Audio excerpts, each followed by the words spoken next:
bird on a tree. I'm just sitting here. Sahabat guru penggerak, alhamdulillah saya pada malam hari ini bersama dengan salah satu kepala sekolah hebat di Kecamatan Pekat. Beliau diamanahkan di SMP Negeri 8 Sahabat Pekat, Ibu Sri Rosmawati, SPD. Ya, mohon maaf Bu ya mengganggu waktunya. Jadi kita mau bertanya beberapa hal untuk share pengalaman dan tentunya nanti bisa jadi pembelajaran buat kami sebagai calon guru penggerak. Baik Bu, mungkin pertanyaan sederhana sedikit dulu. Sudah berapa lama Ibu jadi kepala sekolah di SMP 8? Saya di SKS di akhir Februari 2002 dan sekarang sedang di Februari 2003, artinya sudah masuk 1 tahun. Alhamdulillah ya, mudah-mudahan karena beliau ini ketika jadi guru punya prestasi banyak, sahabat guru penggerak. Jadi ketika jadi kepala sekolah ini ilmunya banyak sekali. Gitu. Nah, Bu, terkait dengan topik yang akan kita bahas pada kesempatan yang berbahagia ini, jadi kami akan bertanya terkait mungkin pengalaman Ibu ya sebagai kepala sekolah dalam pengambilan keputusan. Ya mungkin Ibu punya kisah atau punya cerita bagaimana Ibu menghadapi sebuah dilema dalam mengambil keputusan. Mungkin Ibu bisa. Tiga. Baik, saya coba berawal dari saya masuk di SMP 8 TK, di mana di sana itu adalah sekolah yang berada di pelosok yang di pinggir pantai, dengan karakteristik yang menurut saya beda dengan yang lain, geografisnya, kemudian karakteristik siswa, kemudian lingkungan dan sebagainya. Di sana itu dari sisi ekonomi dan penghasilan atau sebagai nelayan, saya bisa melihat bahwa di sana itu pengaruh kepada anak didik saya atau siswa. Jadi dengan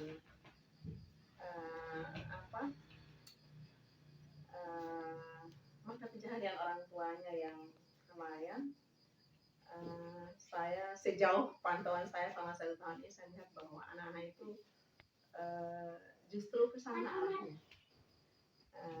Mohon maaf mungkin saya sejauh P5, bahkan saya mengangkat di P5 saya itu ke situ, ya, mengambil kearifan lokal dan kearifan lokal, kemudian ya, kewirausahaan dan lanjut ke situ karena saya pikir pas di situ. Nah, sejauh ini sih saya melihat kalau dilihat beberapa masalah, tentu saja saya akan menghadapi masalah dengan siswa ya, karena ini mungkin saya lebih fokus ke siswa saja terkait dengan temanya ini. Seperti apa yang saya bilang tadi bahwa di sana itu saya pikir masalah berat karena bukan dilema. Anak-anak juga justru cenderung banyak bantu orang tua. Jadi yang saya hadapi adalah bahwa hubungannya dengan kehadiran siswa dalam pembelajaran saya bahkan sering terjadi di bawah 50% kehadiran. Nah, ini semua karena faktor yang tadi itu. Iya, faktor bantu orang tua. Jadi bagi saya itu dilema. Kalau saya walaupun saya coba home visit, saya tidak tinggal diam, tidak ada masalah seperti itu. Saya langsung komunikasi dengan siswa dan sebagai sementara, kemudian personal data, bahkan saya sendiri turun untuk melakukan home visit. Nah, ternyata demikian halnya, bukan saja anak-anak dengan kemauannya bahwa malas-malas, enggak, daripada intinya bantu orang tua. Misalnya masuk dari sore, naik kapal cari ikan semalaman, kemudian besoknya bantu lagi jemur jadi ikan teri, ikan kering seperti itu. Nah, itu bagi saya dalam semua masalah. Iya, dilema. Ada juga Bu kasus yang yang bisa jadi contoh. Misalnya Ibu pernah menangis seorang siswa, mungkin bisa disamakan namanya, yang itu mungkin tingkat kehadirannya sangat ekstrim sekali. Lalu ada keluhan dari guru-guru misalnya. Nah, jadi misalnya ada guru-guru yang lalu menuntut sesuatu misalnya karena anak ini jarang sekolah, ya. Karena kan walaupun memang kita tahu bahwa anak-anak ini membantu orang tua. Anda nggak pernah satu kasus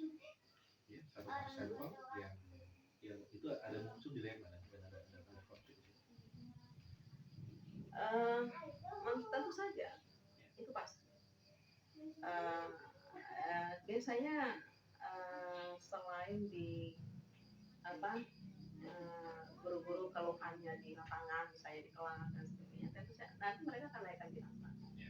Nah, ketika rapat kita maka kan seperti biasa kita rapat berawal dari laporan wali kelas. Nah, tentu saja berawal kehadiran. Nah, dan kita angkat kelas mana yang volume kehadirannya jauh tinggi, kita mereka laporkan. Kemudian dengan keluhan-keluhan seperti tadi, berdasarkan pengalaman saya juga menyampaikan, saya memberi tanggapan bahwa saya sudah melakukan ini, tapi keadaannya begini. Tentu saja guru-guru juga tidak segampang itu menerima, karena menurut mereka, apakah kalau dibuat seperti ini kan juga bertentangan dengan guru. Dia dikatakan keadaan ekonomi lalu dibiarkan, gitu. Nah, ini juga masalah, dilema bagi saya sebagai penanggung jawab. Tapi sejauh ini ya, walaupun ada masalah ya, sedikit-sedikit tidak kita hadapi. Ya, kita jalan keluarnya adalah yang saya maksudnya. Ketika ibu menghadapi masalah seperti itu, ya, jadi ibu ketika ibu menghadapi masalah seperti itu dalam mengambil keputusan, kira-kira langkah-langkah apa yang ibu lakukan? Misalnya untuk apakah ibu langsung karena ibu pimpinan di sekolah, jadi ibu mengambil sikap sendiri karena ibu kan bisa melihat, bisa menganalisis sendiri, atau ibu minta pertimbangan dari berbagai macam pihak, misalnya kepala sekolah atau guru-guru lain atau seperti itu? Dalam segala keputusan tentu saja saya itu memilih hanya satu masalah yang ada di sisi.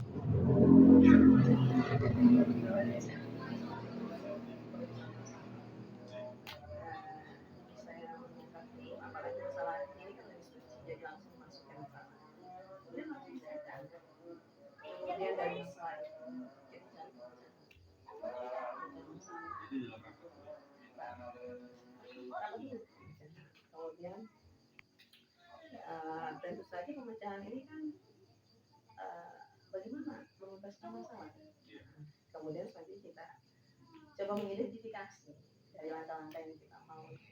Tentu saja dengan ini biasanya yang saya lakukan adalah ketika ada masalah saya akan rapat dengan guru elemen yang di dalam sekolah. Setelah itu tentu saja dalam rapat itu saya nggak bisa rapat itu aja undangan, kemudian notulen, kemudian berita acara, dokumentasi seperti itu. Jadi, nah apapun yang didokumentasikan, dilaporkan di guru, di rapat guru dan pegawai, lalu nanti saya mereka sekaligus menjalankan rapat dengan elemen sekolah.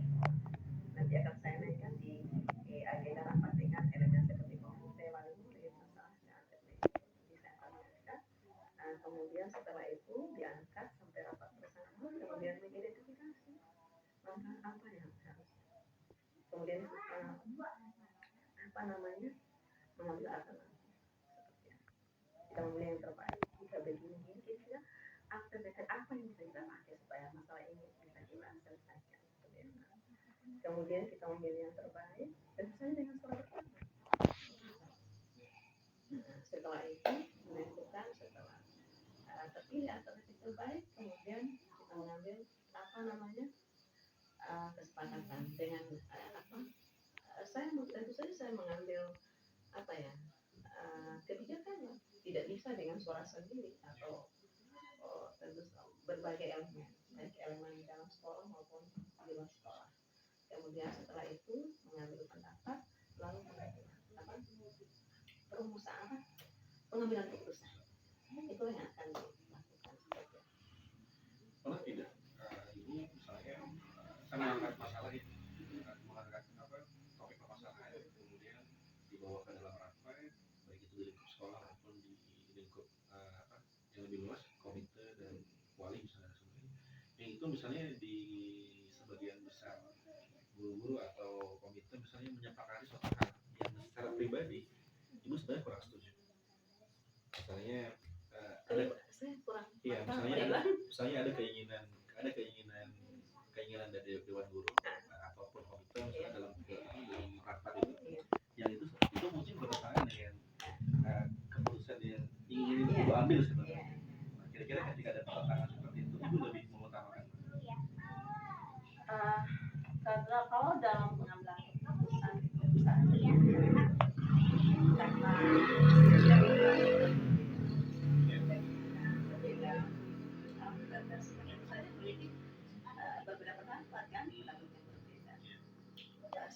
pernah bicara tapi saya tidak bisa mendengar. Nah, apa gunanya kita? Jadi tadi kita akan mengambil surat tambahannya. Ya, itulah ya. Itu kalau saya seperti itu. Walaupun mungkin saya kurang berkenan, tetapi kan ini rapat. Yang saya tahu rapat itu kan mengambil surat tambahannya. Tinggi ya. Iya, ketika ibu menghadapi sebuah dilema dalam pengambilan keputusan atau sebuah masalah misalnya, ibu biasanya dalam memecahkan masalah itu langsung hari itu atau ibu punya jadwal tertentu atau ibu memilih waktu-waktu yang tepat untuk dalam mengambil keputusan. Kan ada orang ketika dia punya masalah, pokoknya harus selesai hari ini. Ibu lebih dalam kategori kepala sekolah yang seperti apa? Apakah memberikan waktu untuk bisa menyimpulkan atau memutuskan, atau ibu ketika ada masalah membahas sebuah masalah pokoknya harus beres. Kira-kira ibu seperti apa? Ini masalah ya. Iya, Menghadap masalah.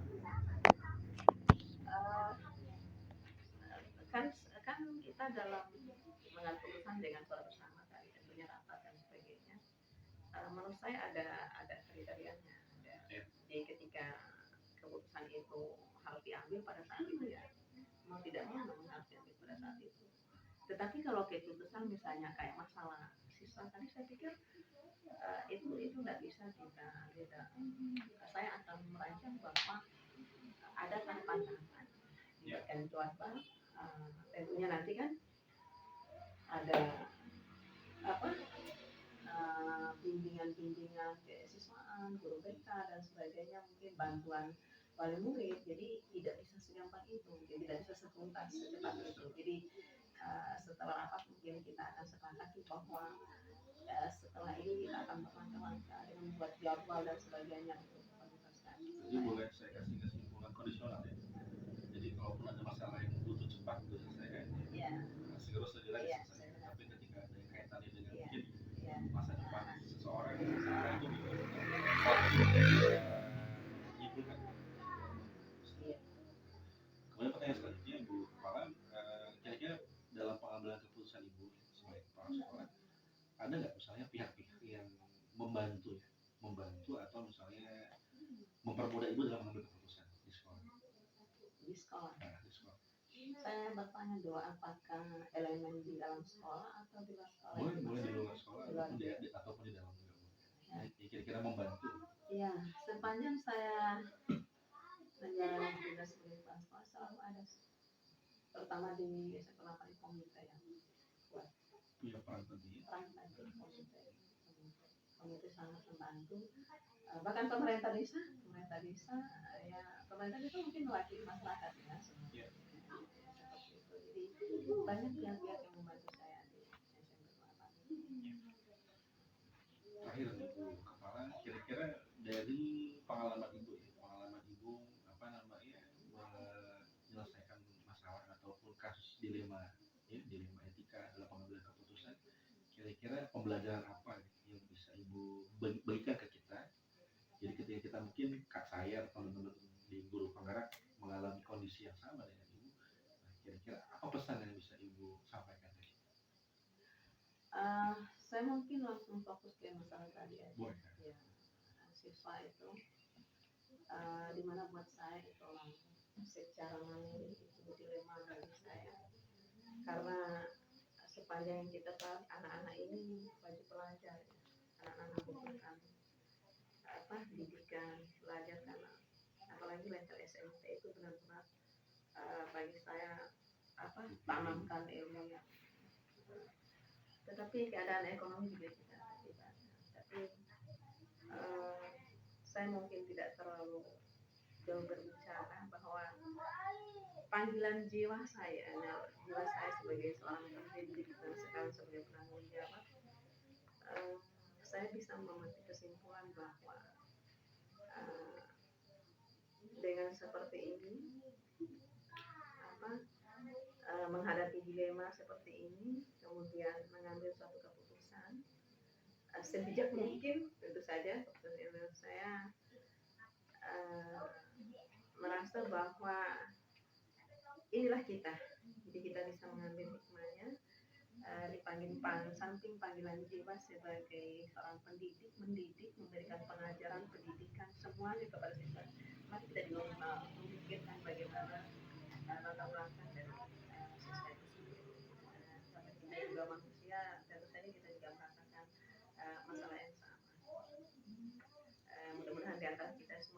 bisa ketika menghadapi dilema seperti ini bisa kita semua bersikap bijak dalam menghadapinya, kemudian bisa menentukan keputusan yang tepat demi kebaikan dan pengembangan peserta didik kita, siswa kita ke depan. Itu mungkin dari saya. Oke, terima kasih Ibu Kepala atas waktu dan juga jawabannya atas pertanyaan dari kami. Itu sahabat guru penggerak. Jadi kata kuncinya adalah hikmah yang bisa diambil dari permasalahan kasus Ibu Kepala SMP Negeri 8 Saat Pekat yang beliau angkat adalah terkait masalah bagaimana kita sebagai guru bisa bijak ya dalam menyikapi kondisi peserta didik kita, terutama mereka yang memang tinggal di daerah pelosok yang kita tidak bisa pungkiri bahwa keterbatasan ekonomi itu menjadi salah satu faktor ya, dalam menghambat pendidikan mereka. Maka butuh pemimpin yang bijak yang bisa mengerti kondisi anak-anak dan tentunya bisa memikirkan pendidikan untuk kebaikan dan perubahan masa depan anak-anak. Oke, sekali lagi terima kasih Ibu Kepala. Sampai bertemu lagi. Sampai bertemu lagi di sahabat guru penggerak di wawancara kita nanti yang selanjutnya. Sekian dari saya. Assalamualaikum warahmatullahi wabarakatuh. Waalaikumsalam warahmatullahi wabarakatuh.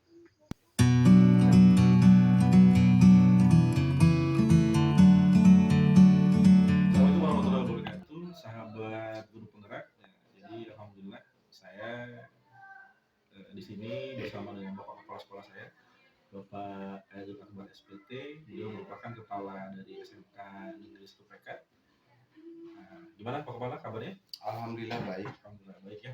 Baik Pak Kepala, ada beberapa hal yang mungkin saya sebagai calon guru penggerak nih untuk belajar dalam pengambilan keputusan yang mungkin Bapak punya tips-tips dan trik-trik dalam pengambilan keputusan. Nah sebelumnya mungkin saya mau tanya dulu Pak Kepala, sudah berapa lama Bapak menjabat sebagai kepala sekolah? Ya, terima kasih. Assalamualaikum warahmatullahi wabarakatuh. Saya menjadi kepala sekolah di SMK 1 Pekat sudah tahun keempat dari tahun Januari 2020. Oke, baik. Artinya selama kurang lebih hampir 4 tahun ini ya Bapak menjabat sebagai kepala sekolah, tentu banyak dinamika, banyak mungkin beberapa pengambilan keputusan yang mungkin dihadapkan dengan dilema baik itu dilema etika ataupun kaitannya dengan dilema moral ya. Mungkin Bapak bisa kisahkan sedikit, mungkin ada satu sampel kisah terkait Bapak dilema terhadap pengambilan keputusan Bapak. Terima kasih.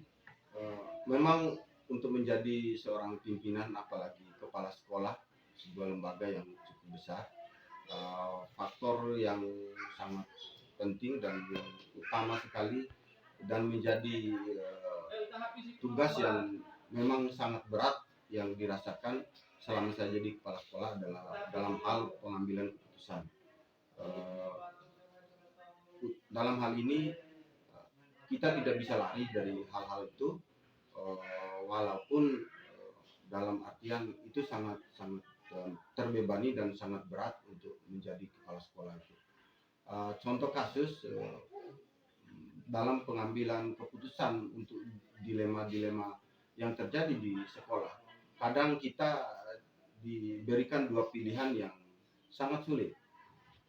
Yang contoh kasus misalnya dalam hal pengajaran bidang studi, guru si A misalnya itu sangat dibutuhkan oleh sekolah dengan tenaganya, pengajarannya di bidang studi itu, tetapi di lain sisi guru itu menjadi masalah kalaupun dia harus mengajar di salah satu mata pelajaran yang tadinya itu sangat dibutuhkan oleh sekolah, tetapi mungkin dalam bentuk etika dia sedikit melanggar aturan yang dibuat atau yang disepakati di sekolah, sehingga mau tidak mau dua pilihan itu kepala sekolah harus mempertimbangkan dengan sangat sulit sekali. Nah di situ kita sebagai pimpinan atau kepala sekolah wajib juga kita hadapi.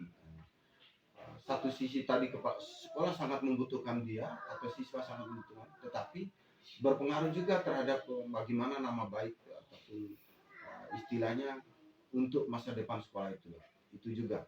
Dari itu kadang saya memberikan pilihan yang sangat sulit ya, walaupun pilihan itu cukup berat juga untuk diterima oleh sekolah. Tadi contoh kasus tadi misalnya tadi sangat dibutuhkan mata pelajaran yang dibutuhkan oleh siswa, tapi satu sisi dia cukup merepotkan nama baik sekolah. Mau tidak mau saya harus mengambil keputusan dengan memutasikannya ataupun memberikan skorsing, ataupun pada akhirnya setelah diberikan beberapa peringatan terpaksa diberhentikan dulu untuk sementara misalnya begitu. Itu contoh kasus. Ya, baik. Artinya kalau saya boleh bertanya kembali Pak Kepala, jadi kalau Bapak ketika Bapak ingin mengambil sebuah keputusan, ya, jadi kira-kira bagaimana Bapak bisa mengambil sebuah keputusan? Itu ada langkah-langkahnya yang Bapak jalankan. Ya. Selama ini saya menjadi kepala sekolah di SMK 1 Pekat dan juga beberapa organisasi-organisasi yang saya tekuni, saya mengambil pengalaman beberapa langkah yang saya ambil. Pertama, saya harus menerima dulu informasi yang pasti atau meng-cross check dari beberapa sumber. Dari misalnya kalaupun seorang guru, dari teman dekatnya, dari keluarganya, supaya informasi yang saya dapat valid. Itu menjadi referensi saya untuk mengambil keputusan. Itu yang pertama. Yang kedua, saya melihat dulu rekam jejaknya dari guru yang bersangkutan. Apa memang kebiasaannya atau memang ini baru terjadi sehingga nanti ini perlu dibimbing dan sebagainya.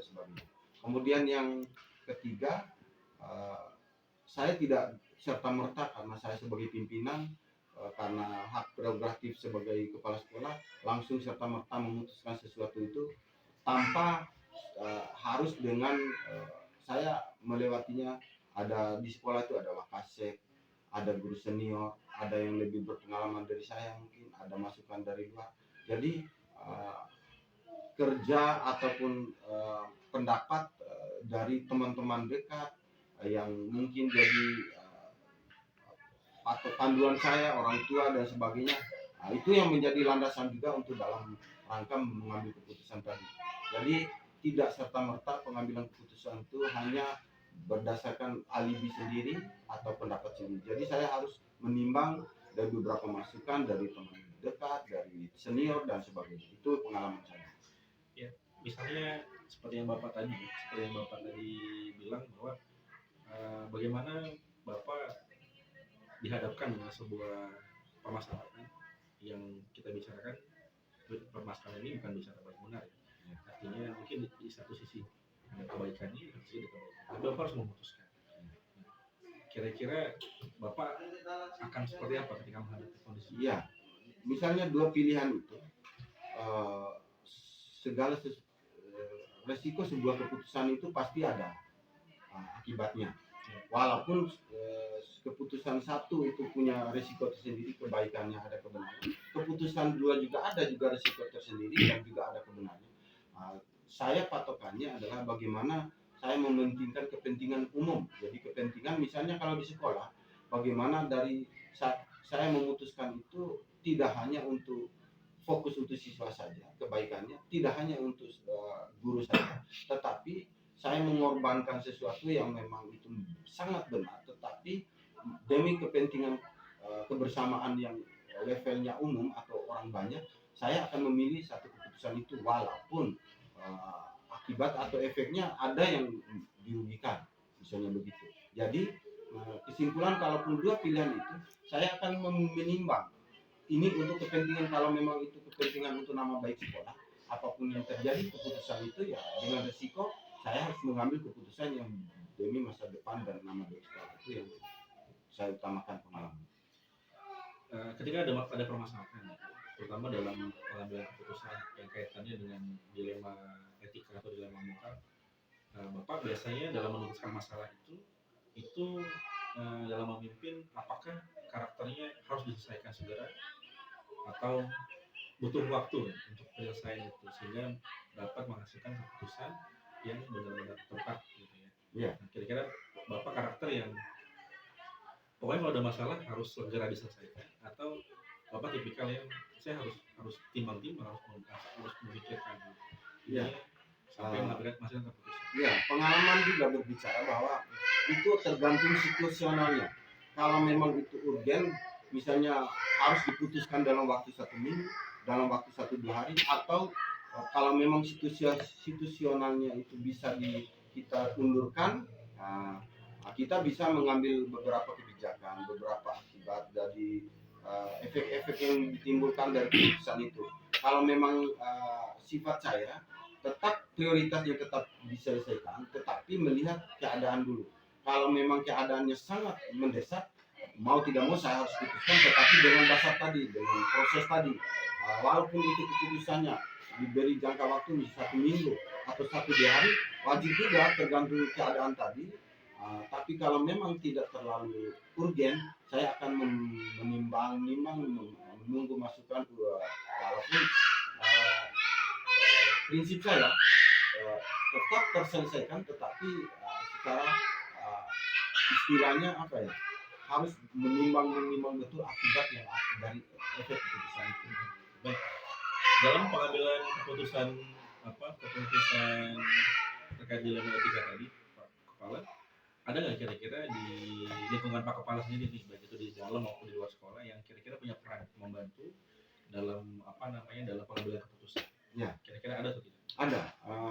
Dalam pengalaman saya dalam pengambil keputusan, lingkungan utama, walaupun kita tuh masih di organisasi atau lembaga semacam sekolah, paling tidak saya harus minta komunikasi, misalnya orang tua, kalaupun ada waktu renggang waktu sehari 2 hari, terus dalam keluarga sendiri, kemudian yang saya anggap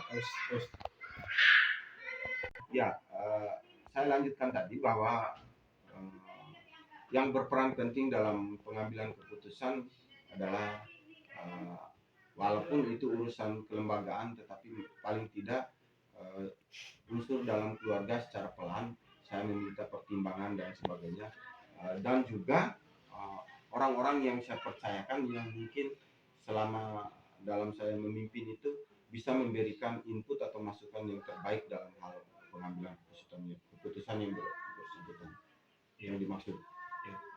Terakhir nih Pak Kepala, mungkin ada pesan atau hikmah yang bisa kita ambil ketika kita menghadapi sebuah dilema dalam pengambilan keputusan, baik dilema etika ataupun moral ya.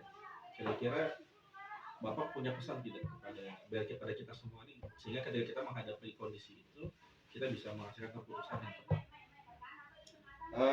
Menurut saya selama ini pesan yang bisa disampaikan terutama untuk diri saya sendiri dan untuk teman-teman juga, bahwa kehidupan itu kita dalam menjalani hidup, apalagi dalam sebuah lembaga seperti sekolah ini, tetap kita dihadapkan dengan masalah etika, tetapi kita tidak terbuai dalam masalah yang kita hadapi, dengan prinsip apapun akibat ataupun efek yang ditimbulkan ataupun akibat dari keputusan itu harus kita memutuskannya. Dan dalam pengambilan keputusan kita jangan terlalu mementingkan kepentingan pribadi atau golongan kita sendiri, mengorbankan kepentingan umum. Jadi apapun yang diputuskan oleh kita sebagai pimpinan, tapi untuk kemaslahatan bersama, itu yang dapat saya sampaikan.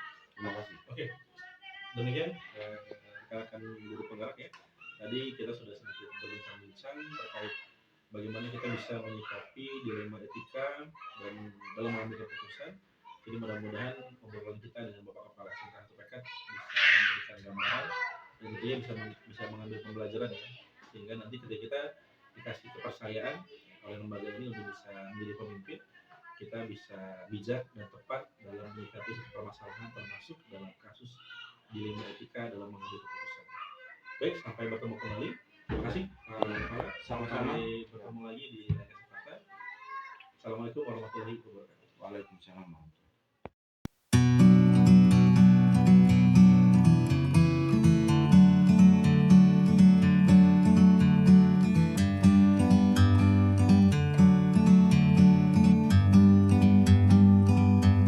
like a bird on a tree.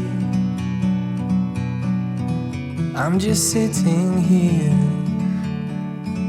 I got time.